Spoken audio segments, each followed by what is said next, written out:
अस्सलाम वालेकुम। आज मैं आपसे सादुर्रहमान बन के बात करूंगा, ना कि डकी भाई। मैं नहीं चाहता कि कोई ये सोचे कि इस वीडियो का मकसद जो मेरे पे FIR हुई है उसकी कोई जस्टिफिकेशन है। I am simply here to apologise. मेरे किसी भी कंटेंट से अगर आज तक कोई भी नेगेटिवली इम्पैक्ट हुआ है, मैं उस चीज़ के लिए माफ़ी मांगता हूँ। मेरी हमेशा से सिर्फ यही इंटेंशन रही है कि मैं लोगों को एंटरटेन करता रहूँ और कुछ ना कुछ जो है वो मैं नया लाता रहूँ। लेकिन मेरे अनजाने ना अनजाने में अगर मेरे से कोई कंटेंट कभी ऐसा पोस्ट हुआ है जिससे कोई नेगेटिवली इम्पैक्ट हुआ है, या कोई प्रमोशन ऐसी हुई है जिससे कोई नेगेटिवली इम्पैक्ट हुआ है, मैं उस चीज़ के लिए पूरे कौम से माफ़ी मांगता हूँ। Let the court handle. मैं लीगली इस मैटर को एंड तक देखूंगा। मैं कोर्ट्स के साथ पूरी तरह कोऑपरेट करने को रेडी हूँ और कर रहा हूँ। मैं इदारे के साथ पूरी तरह कोऑपरेट करूँगा और जो भी जज साहब मेरे केस का फैसला लेंगे मैं वो कबूल करूँगा। मैं मेरा और मेरी फैमिली का जो 3.5 माह का एक्सपीरियंस है सिर्फ वो बताने आया हूँ। 16 अगस्त 2025 को जब मैं सो के उठता हूँ तो मैं बड़ा एक्साइटेड होता हूँ, क्योंकि हमने अपने दोस्त वगैरह मेहमान बुलाए होते हैं, हमने अपने घर में दावत रखी होती है। मेरे सब दोस्त आते हैं, बड़ा इंजॉय करते हैं, हम खाना शाना खाते हैं, गपशप लगाते हैं, मेहमान चले जाते हैं। उसके बाद मैं और रूब पैकिंग में लग जाते हैं, क्योंकि हमें मलेशियन गवर्नमेंट का एक इवेंट है, उधर से इनवाइट आया होता है कि डकी भाई आप आए, हमारे लिए कुछ वीडियोस वगैरह बनाए। पूरे पाकिस्तान से उन्होंने एक मेल और एक फीमेल को चुना है, जिसके अंदर मेल में उन्होंने मुझे चुना है। बाकी कंट्रीज से भी उन्होंने एक मेल एक फीमेल इनवाइट किए हुए थे और मैं बड़ा एक्साइटेड था कि पूरे पाकिस्तान के अंदर से उन्होंने एक बंदा चूज करना है और उन्होंने मुझे चुना। मैं बड़ा ऑनर फील कर रहा। हमने बड़ी जल्दबाजी में पैकिंग की, क्योंकि मेहमान आए होते हैं, हमें टाइम नहीं मिलता और मुझे नहीं पता था कि जब हम पैकिंग करके अपने घर से निकलेंगे तो मेरी जिंदगी का सबसे मुश्किल वक्त शुरू हो जाएगा। मेरे वहमो गुमान में भी नहीं था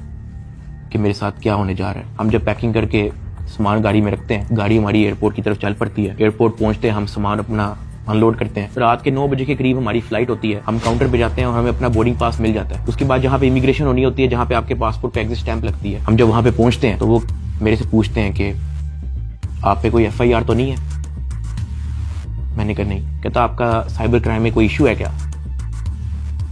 मैंने कहा नहीं। कहते आप हमारे साथ आ जाएं। मैं और रूब एक दूसरे की तरफ देखते हैं कि ये क्या हो गया। हम किसी को ऑन टाइम ज्यादा इन्फॉर्म ही नहीं कर पाते हैं। मैंने ज़िया को सिर्फ मैसेज कर दिया है कि ये इस तरह से इशू हो गया है, तो शायद हम फ्लाई ना कर पाए, तो आप प्लीज गाड़ी जो है वो एयरपोर्ट ले आओ और हमें यहाँ से पिक कर लो। हमें लगा कि शायद हमें बस सिर्फ फ्लाई नहीं करने देंगे और हम घर जा सकेंगे। 5-10 मिनट के बाद इमिग्रेशन वाले हमसे हमारे मोबाइल ले लेते हैं, कहते हैं कि इसको एयरप्लेन मोड पे लगा दें और अरूब की तरफ वो इशारा करते हैं कि अगर आप जाना चाह रही हैं मलेशिया तो आप जा सकती हैं।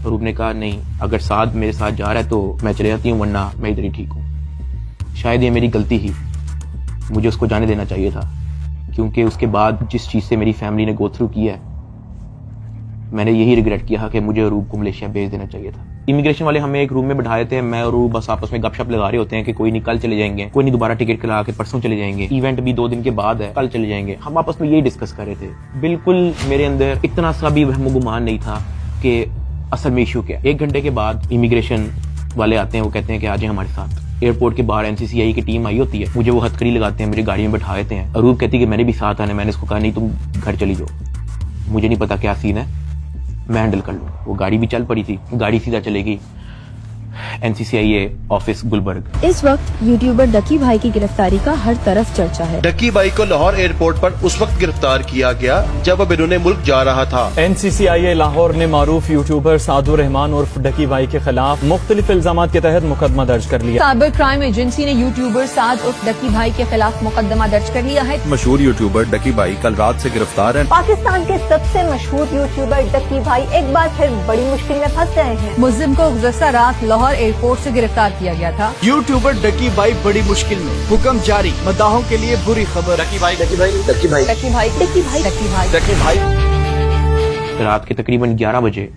हम NCCI ऑफिस पहुंच जाते हैं। हथकड़ी मुझे लगी हुई थी, मुझे ऊपर एक रूम में लेके गए। जब मैं NCCI के ऑफिस पहुंचता हूं तो वहां पे 6-7 ऑफिसर्स बैठे होते हैं। मेरी हथकड़ी वो खोल देते हैं, मुझे कुर्सी पे बिठा देते हैं और मेरी इंटेरोगेशन शुरू हो जाती है। वहां पे मेरे से क्वेश्चन करते हैं एप्लीकेशंस के प्रमोशन के बारे में। वहां पे मुझे पहली बार आइडिया होता है कि मेरा इस इशू पे मुझे एयरपोर्ट पे रोका गया। खैर मेरे से वो जो सवाल करते गए मैं उनको बताता गया। मेरे पास 3 मोबाइल थे, मैंने तीनों मोबाइल के पासवर्ड उनको दिए। उन्होंने मेरे से मेरे जीमेल अकाउंट के पासवर्ड पूछे, मैंने वो भी उनको ऑन द स्पॉट दिए। उन्होंने मेरे से मेरे लैपटॉप का पासवर्ड पूछा, मैंने उनको ऑन द स्पॉट दिया। ऐसा भी नहीं कि मैंने उनको कोई बहाना लगाया हो कि मैं पासवर्ड भूल गया हूँ, because I had nothing to hide. मैं इदारे के साथ कोऑपरेट करना चाहता हूँ। मैं ये नहीं चाहता कि इदारा ये सोचे कि मैं कुछ छुपा रहा हूँ। मेरा 23 दिन का रिमांड लिया गया। वो सारी इन्वेस्टिगेशन मैंने पहले 23 मिनट के अंदर दे दी थी। कई घंटे गुजर जाते हैं और तमाम ऑफिसर्स मेरी इंक्वायरी लेके चले जाते हैं, सिवाय एक के, जो मेरे इन्वेस्टिगेशन ऑफिसर्स थे, असिस्टेंट डायरेक्टर शुएब रियाज साहब। मेरे आईओ के अलावा जब तमाम ऑफिसर्स चले जाते हैं तो एक प्राइवेट बंदा बाहर से अंदर आता है। तो आईओ मुझे कहता है कि तुझे पता है कि तेरे पे एफआईआर होने वाली है।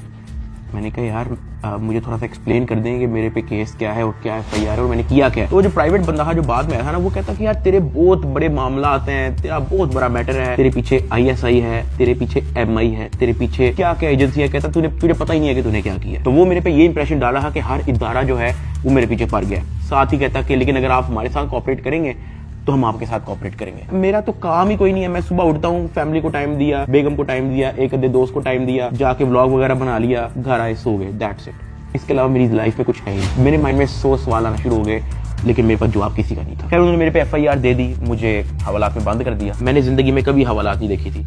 उस रात मैं नहीं सोया, मैं जागता रहा, रोशनी होगी। हवालात में सिर्फ एक ही लड़का था, मैंने उससे भी कोई ज्यादा बातचीत नहीं की। सुबह 10-11 बजे के करीब एक बंदा आया, उन्होंने मुझे हथकड़ी लगाई और मुझे कोर्ट ले गए कि आपको जज साहब के सामने पेश करना है। मेरी फैमिली में से किसी भी बंदे ने आज तक कोई कोर्ट, कोई कचहरी, कोई पुलिस स्टेशन, कोई हवालात, कोई थाने, उनमें से किसी चीज का उनको नहीं था पता। जज साहब ने 2 दिन का रिमांड दे दिया। मुझे तो रिमांड का मतलब ही नहीं था पता। मुझे हथकड़ी लगा के फिर से एनसीसीआई ऑफिस ले जाते हैं और मुझे हवालात में बंद कर देते हैं। उससे नेक्स्ट डे की बात है, मेरी इन्वेस्टिगेशन चल रही होती है। एडिशनल डायरेक्टर एनसीसीआई सरफराज चौधरी साहब वो अचानक कमरे में आते हैं, मेरी तरफ देखते हैं, कहते हैं कि ए मुंडाई।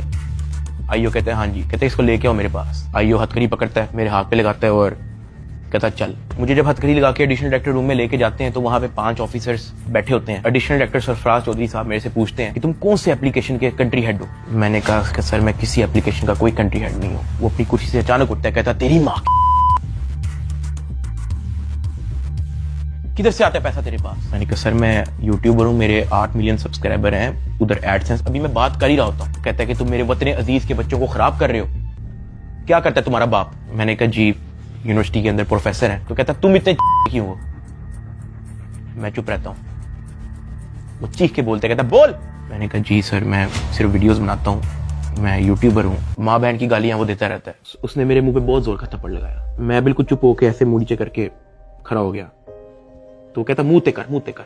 अभी मैंने मुंह पर किया नहीं था। वो जोर से चीख के कहता मुंह ते कर। अभी मैंने मुंह पर किया ही था, उसने मुझे दूसरा थप्पड़ लगाया। मैं वहां पे बड़ा हेल्पलेस फील कर रहा कि यार मेरे से ऐसा क्या हो गया। मैं भी ये सोच ही रहा था, उसने मुझे तीसरा थप्पड़ लगाया। मुझे माँ बहन की गालियां दी जा रहा है। मैं अपना मुंह नीचे करके खड़ा हुआ हूं तो मेरे थप्पड़ इधर लगता है, फिर वो कहता मुंह पर कर, फिर मेरा थप्पड़ इधर लगता है। वो मारी गया जब तक उसका दिल नहीं भरा। मैंने तो गिने भी नहीं है कि उसने मुझे थप्पड़ कितने मारे हैं। फिर वो मुझे कहता कि अपनी टांगे बैंड कर। मैंने अपनी टांगे बैंड कर ली। कहता हाथ ऊपर कर। मैंने अपना हाथ ऊपर कर ली। वो घर में एक वीडियो कॉल लगाता है जो एक बच्चा रिसीव करता है जिसकी एस्टिमेटेड तकरीबन एज होगी 7 साल। एक हाथ में सिगरेट होती है। वो उस बच्चे से पूछता है कि डकी भाई को जानते हो। वो बच्चा कहता है जी। वो बैक कैमरा ऑन करता है, मेरे हाथ खड़े होते हैं, टांगे बैंड होती हैं। वो कैमरे से दिखाता है उस बच्चे को कि कौन है ये। कहता है डकी भाई। तो कहता कि तुम इसके प्रोग्राम देखते हो। कहता जी। वो पीछे जो प्राइवेट मुलाजिम खड़ा होता है वो बहुत जोर का पीछे थप्पड़ मारता है। सरफराज चौधरी साहब उस 7 साल के बच्चे को कहते हैं ये देखो इसके साथ क्या हो रहा है, आप देखोगे तुम इसका प्रोग्राम। कहता नहीं, चलो फटाफट इसको गालियां दो। बच्चा कहता है कि सरफराज चौधरी साहब कहते हैं और का बच्चा। सरफराज चौधरी साहब कहते हैं और का बच्चा। थप्पड़ वो मारी जा रहा होता है पीछे। वो वीडियो कॉल पे उस बच्चे को दिखा रहा होता है कि ये तुम इसके प्रोग्राम देखते हो और ये मैं क्या बताऊं यार। खैर मैं तब बड़ा हेल्पलेस होता हूं। मैं समझ नहीं आती कि मैं क्या करूं और किस तरह इससे निकलूं। मैंने क्या किया ऐसा। खैर वो सरफराज चौधरी कहता है कि इसको ले जाओ, इसकी तरीके से तफ्तीश करो। जबकि मैं डे 1 को आया हूं। मैं सब कुछ, मोबाइल का पासवर्ड, मैंने लैपटॉप के पासवर्ड, मैंने जीमेल के पासवर्ड, मैंने एक चीज नहीं छोड़ी। मुझे आज जितने ऑफिसर्स थे वहां पे, मुझे एक ऑफिसर आके दिखा दे, बता दे कि डकी भाई ने हमें ये चीज नहीं थी दी इसलिए हमने मारा है, वो तफ्तीश के अंदर इस जगह कोऑपरेट नहीं था कर रहा इसलिए हमने मारा है। मुझे एक बंदा आके दिखा दे यार। मेरा 23 दिन का रिमांड लिया मैंने, पहले 23 मिनट के अंदर उनको सब कुछ दिया, मुझे ऊपर ले गए। मेरे से एक बंदा मिलने आया हुआ था, जावा फूड्स, मेरा एक जाने वाला है जिसने हमारे घर में, जब हमारे घर में दावत थी तो उसकी केटरिंग की थी। अब क्योंकि मुझे फ्रेश मार के ऊपर लेके गए थे, मेरी आंखों में आंसू थे, तो वो जब मिलने आया हुआ था वो अचानक अपनी सीट से खड़ा हुआ और उसने मेरी तरफ देखा कि क्या हुआ है। मैंने कहा कि यार मैं इनके साथ पूरी तरह कोऑपरेट कर रहा हूँ, वो फिर भी मुझे मारी जा रहे हैं, मुझे माँ बहन की गालियां दे रहे हैं। तो अगर आपकी यहाँ पे किसी ऑफिसर से बातचीत है, आप उनसे काइंडली रिक्वेस्ट करें कि यार मुझे मारे कम, या मुझे तब मारे जब मैं आपको कुछ छुपा रहा हूँ या आपको कुछ गलत बता रहा हूँ, तब मार लें, लेकिन मुझे मारे कम। वो बड़ा परेशान हुआ, वो बाहर चला गया, कुछ खाने को मेरे लिए लेके आया था, पिज्जा या कोई बर्गर लेके आया था। बाहर जाके मुझे नहीं पता कि उनके जानने वाले थे जुनैद सलीम जो एंकर हैं, उन्होंने कहीं उनको बात बता दी। जुनैद सलीम साहब ने जो है वो अपने पॉडकास्ट के अंदर इसका जिक्र कर दिया कि मेरा एक जानने वाला वहां पे गया तो डक्की भाई इस हालत में था। तो जुनैद सलीम साहब ने जो है वो इस चीज का पॉडकास्ट दे दिया। ज़ेरे हिरासत जब डक्की भाई थे तो कुछ लोग उनसे मिलने गए, तो उन्होंने कहा कि आप पिज्जा खाएंगे, तो डक्की भाई जवाब में उनके पाँव पड़ गया जो उनसे मिलने आए थे, और बिलक बिलक के रोने लगा और कहने लगा पिज्जा को छोड़े, उनसे कहे मुझे मारें कम। ये नहीं कहा कि मुझे ना मारें, मगर मुझे मारें कम, बहुत मार रहे हैं। जो फिर मेरे लिए अंदर प्रॉब्लम हुई, मुझे फिर इस बात पे डांट पड़ी कि मैं आगे बात आउट कर रहा हूँ। खैर मैंने फिर डिसाइड किया कि मैंने अब बोलना ही नहीं, मुझे जितना मर्जी मारे, मैंने किसी को नहीं बताना। मुझे हवालात में वापस बंद कर दिया इन्होंने। थप्पड़ किसने मारा था? थप्पड़ वो एहलकारों ने मारा था, थप्पड़ वाली एडिशनल डायरेक्टर ने भी मारा था। मैं आपको बताता हूँ जी, डक्की भी आगे बताएगा कि मुझे चपेड़े किसने मारी थी, और वो बेचारा एक बात कहता था कि यार मुझे मारो ना, मैं कॉपरेट तो कर रहा हूँ, मुझे मारो ना। जब इसको पेश करने लगे थे डक्की को, तो भाई वो आपको बताया था कि मैं इसको थप्पड़ मार के लाया हूँ। हाँ, तो वो थप्पड़ मार के लाए, वो मारते थे इसको। अब मैं आपको बताना चाहूँ कि इस पूरी इन्वेस्टिगेशन के दौरान ये जो असिस्टेंट डायरेक्टर शुएब रियाज जो मेरा इन्वेस्टिगेशन ऑफिसर था, उनका जो फ्रंटमैन था, उसको सिर्फ इस काम के लिए रखा हुआ था कि वो मेरे से पैसों की डिमांड करे। उसने तब मेरे से पूछा कि यार तू बेवकूफ है। मैंने कहा क्या हुआ है? कहता यार तेरे पीछे आने वाला कोई नहीं। मैंने कहा यार मेरी फैमिली कभी इन चक्करों में पड़ी नहीं है। तो कहता नहीं तू बेवकूफ है, तुझे समझ नहीं आ रही कि मैं क्या कह रहा हूँ, तुझे अपना मसला नहीं हल करना। मैंने कहा नहीं मुझे नहीं समझ आ रही आप क्या कह रहे हैं। कहता कि तेरा कोई दोस्त पीछे आने वाला, कोई तेरा भाई, कोई तेरा आउट ऑफ कंट्री कोई दोस्त रहता हो, कोई तेरे पीछे आने वाला नहीं। मैंने कहा कि मेरी तो बातचीत ही नहीं है किसी से, तो मैं किसको क्या कहूँ। तो कहता कि ये जो तेरा आईओ है ना, सारी गेम इसके हाथ में, इसने जो लिखना है तेरे साथ वही होना है, तो तू अगर इसके साथ ताउन करेगा तो तेरा मसला हल हो जाएगा। मैंने कहा मैं समझा नहीं आपकी बात। कहता कि भाई लगता है तुझे सारा पैसा कब्र में लेके जाना है, पैसे आप फिर कमा लोगे, आप अपना मसला हल करो। मैंने कहा मैं इन चक्करों में कभी भी नहीं पड़ा, मुझे नहीं पता कि क्या पैसे कितने लगते हैं, क्या होता है, मुझे नहीं पता, आप मुझे बताओ आप क्या ना क्या चाह रहे हो। कहता कि तेरा जो मसला है ना वो 7-8 के अंदर हल हो जाएगा। पहले मुझे लगा कि कोई 7-8 लाख की बात कर रहा है कि कोई 7-8 लाख के अंदर मेरा मसला हल हो जाएगा। मैंने कहा 7-8 लाख? कहता नहीं तू लाखों में ही रही। मैंने कहा 7-8 करोड़? कहता तो और। मैंने कहा इतने तो मेरे पास है ही नहीं, मेरे रिसेंटली कुछ बहुत ज्यादा खर्चे हुए हैं, मैंने आगे भी बहुत सारी मेरी स्पेंडिंग है, मेरे 100 और काम है, मेरे पास नहीं है। कहता बस फिर तो इधर ही पड़ा रहा है। मुझे वहां से आइडिया हो गया कि इस बंदे का काम सिर्फ और सिर्फ मेरे से पैसे मांगना है। जब मैं एमसीसीआई की कस्टडी में था, आप लोगों ने शायद 3,26,000 USDT की बात एडिशनल डायरेक्टर के पॉडकास्ट में सुनी होगी। 3,20,25,000 USDT वो इसके डिजिटल वॉलेट में से हमने अनर्थ करके कोर्ट ऑफ लॉ में सबमिट कर दिए। हमने इसके डिजिटल वॉलेट में से वो अपने वॉलेट में जो सरकार का होता है उसमें अनर्थ करके प्रॉपर उसको फर्द मकबूजगी बनाकर कर दिया। ये बहुत बड़ी अचीवमेंट है। उन्होंने दर्जनों पॉडकास्ट देके ये बताया कि 3,26,000 USDT जो है वो हमने इससे बरामद कर लिए हैं। अब मैं आपको उसकी असल स्टोरी बताता हूँ कि वो क्या है। हवाला से मुझे इन्वेस्टिगेशन के लिए लेके जाते हैं कोई शाम के 7 बजे के करीब। आइयो मुझे कहता है कि अपना बाइनेंस का अकाउंट खोल। मैं अकाउंट खोल देता हूँ। मेरे अकाउंट के अंदर कुछ ट्रेड चल रही होती है जो मेरी सारी लॉस पे गई होती है, क्योंकि उस दौरान बिटकॉइन नीचे गया हुआ था। वो सारी ट्रेड मेरी लॉस में क्लोज करता है, मेरी फ्यूचर्स की ट्रेड सारी लॉस में क्लोज करता है, मेरा पर्सनल नुकसान करता है। सारे टोकन जो मेरे पास डॉज, बिटकॉइन, इथेरियम, मेरे पास दर्जनों टोकन और पड़े हुए थे, वो सारे क्लोज करके उसको USDT में खुद कन्वर्ट करता है और वो कहता है कि ये USDT ट्रांसफर कर। मैंने कहा सर इसकी क्या वजह है, आपने मेरा पर्सनल लॉस भी कर दिया है।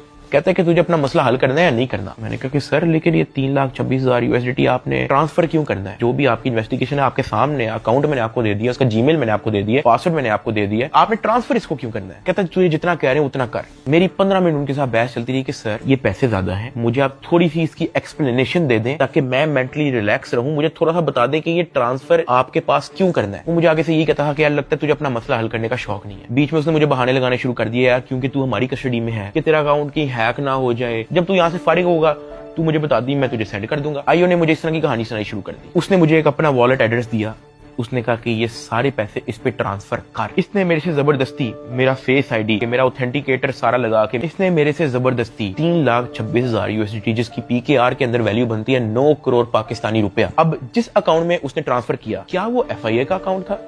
नहीं। क्या वो NCCIA का अकाउंट था? नहीं। क्या वो पंजाब हुकूमत, सिंध हुकूमत या किसी KP की हुकूमत या किसी भी गवर्नमेंट के इदारे की हुकूमत का अकाउंट था? नहीं। क्या वो NAB का अकाउंट था? नहीं। क्या वो स्टेट बैंक का अकाउंट था? नहीं। क्या वो कोई ऐसा अकाउंट था जो कोर्ट की तरफ से जिसकी अप्रूवल मिली हो?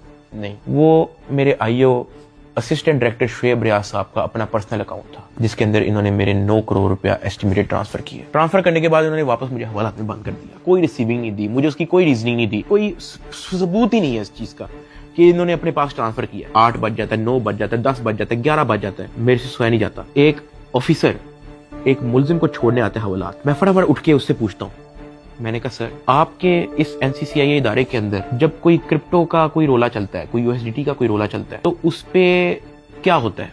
क्या उसको ट्रांसफर कर लिया जाता है? कहता मैंने कभी ऐसा सुना तो नहीं है। कहता क्यों, क्या हुआ है? मैंने उसको बताया। मैंने कहा IO ने मेरे 9 करोड़ रुपया USDT ट्रांसफर कर लिया अपने पास। कहता अच्छा, तो उसने आपको कोई रिसीविंग दी है? मैंने कहा नहीं। कहता ऐसा होता तो नहीं है वैसे, लेकिन अगर आप कहते हो तो मैं किसी से पूछ लूं। मैंने कहा जी पूछ ले, मैं बड़ा टेंशन में हुई। उस पूरी रात मैं नहीं सोया। अगले दिन सुबह के कोई 10-11 बजे के करीब एक बंदा आता है, मुझे लेके जाता है ऊपर ऑफिस में। मुझे इतनी जोर का वो थप्पड़ लगाता है, मेरे ख्याल से मेरे पूरे 3 महीने के अंदर सबसे ज्यादा जोर का थप्पड़ वो वाला थप्पड़ था जिसकी मैं अभी बात कर रहा हूँ। क्योंकि वो मुझे बता के नहीं लगाया जाता, वो मेरे पीछे से लगाया जाता है, मेरे सर पे इतना बड़ा उस बंदे का हाथ होता है, मुझे इतनी जोर का थप्पड़ लगाते हैं, मेरे यहाँ से मेरे ज़हन का मवाद, अंतरियां सारी मेरी आंखों से बाहर निकलने को करी। मैं इवन एक पॉइंट पे मेरा विजन ब्लरी हो गया, मेरा विजन काला हो गया, मैं बेहोश होने वाला। इतनी जोर का वो थप्पड़ था। उसने कहा कि हर चीज बतानी जरूरी होती है। मैंने कहा कि सर मेरे 9 करोड़ रुपया आप ट्रांसफर कर लो, मुझे उसकी कोई रीजनिंग ना दो, मुझे उसकी कोई रिसीविंग ना दो, मैं अपना मुंह कैसे बंद रख लूं? इतनी सी बात में मुझे फिर से एक और थप्पड़ लगाया। मुझे IO के पास ले गया। IO कहता कि यार तुझे अपना मसला हल करने का शौक नहीं है। एडिशनल साहब बहुत नाराज है। मैंने कहा सर आपने 9 करोड़ रुपया मेरा ले लिया है, अभी मैं बात कर ही रहा था तो उसने इशारा किया कि इसको बंद कर दो। अब मुझे बंद कर दिया वापस हवालात में। कुछ टाइम के बाद जब मुझे फिर से इन्वेस्टिगेशन के लिए लेके गए तो ये जो मेरी 9 करोड़ रुपया जो इन्होंने ट्रांसफर किया था 3,26,000 USDT, ये बात पूरे डिपार्टमेंट के अंदर फैल चुकी थी। हर प्राइवेट मुलाजिम को पता था, हर ऑफिसर को पता था, हर IO को पता था, डिपार्टमेंट में हर एक बंदे को पता लग गया था कि ये इतनी बड़ी अमाउंट जो है वो शुएब रियाज IO के अकाउंट में ट्रांसफर हुई है। IO ने सोचा इसने बात आउट कर दी है, सबको पता लग गया है। इन्होंने फटाफट क्या किया, उसकी रिकवरी डाल के कोर्ट में पेश कर दिया कि ये देखो हमने ये पैसे बरामद किए हैं इससे, जबकि उन्होंने बरामद की इंटेंशन से वो ट्रांसफर अपने पास नहीं किए थे। इनकी ये इंटेंशन थी कि पैसा हम अपने पास ट्रांसफर कर लेते हैं, फिर इसमें से कोई इसको 20-30% वापस देके इससे डील करेंगे। ये इनकी शुरू की इंटेंशन थी, लेकिन मैंने डिपार्टमेंट में बात आउट कर दी। मैंने मार खा ली इसके बदले। मैंने कहा मुझे मारो जितना मारना है। डिपार्टमेंट में बात आउट कर दी, ये लोग घबरा गए, इन्होंने फटाफट कोर्ट में रिकवरी डाल दी, जिसकी वजह से मजबूरन एडिशनल डायरेक्टर सरफराज चौधरी साहब को दर्जनों पॉडकास्ट मजीद देने पड़े कि 3,26,000 हमने इस बंदे से बरामद कर लिया है, जबकि वो बरामदी की नीयत से ट्रांसफर नहीं किया गया। हाँ, वो तो मैंने डिपार्टमेंट में बात आउट कर दी, तो फिर आपको स्टोरी बनानी पड़ी इसकी। 3,20,25,000 USDT कोर्ट ऑफ लॉ में सबमिट कर दिए। जब मुझे इन्वेस्टिगेशन के लिए फिर से लेके गए तो वहां पे एक और बंदा आया था अपने काम से। मैं आप लोगों को उसका नाम तो नहीं बता सकता, लेकिन हम लोग उसका नाम रख लेते हैं बिग ब्रदर। ये बिग ब्रदर जो है आपने वीडियो के एंड तक याद रखना है। वो अपने किसी काम से आया था, उसने मुझे देखा, उसने मेरे से पूछा कि यार डकी तेरे पे केस क्या है? मैंने कहा एप्लीकेशन प्रमोशन का केस है। तो कहता कि तेरा मैटर कहां तक पहुंचा है?